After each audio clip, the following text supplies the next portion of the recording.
Kinilala ng Police Regional Office Northern Mindanao ang 4 na pulis noong Lunes dahil sa kanilang natatanging kontribusyon laban sa ilegal na droga at smuggling. Sa flag raising ceremony sa Camp Alagar, ginawaran ng medalya ng kadakilaan si Police Major Aldren Baculio ng Cagayan de Oro Police Office matapos manguna sa pagkakaaresto sa isang high-value individual at pagkakakumpiska ng 200 gramo ng shabu na nagkakahalaga ng mahigit 1,000,000 piso. Tumanggap din ng parehong parangal si Police Corporal Cherry Ann Litub ng Regional Drug Enforcement Unit matapos makasamsam ng 109.88 gramo ng shabu na tinatayang may halaga na mahigit 700,000 piso. Samantala, ginawaran ng medalya ng kagalingan si Police Major Paul Duran ng Bukidnon PPO dahil sa pagkakahuli ng suspect na may dalang 17 kahon ang pinuslit na sigarilyo na nagkakalaga ng mahigit 800,000 piso. Iginawad naman ang medalya ng papuri ay Police Captain Mirasol Capiña ng Regional Plans and Strategy Management Division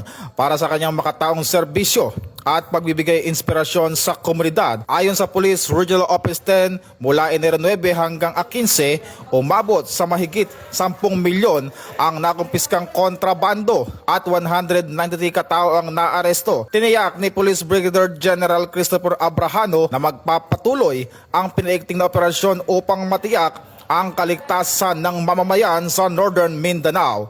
Ito ang bagong PNP para sa bagong Pilipinas. Serbisyong mabilis, tapat at nararamdaman.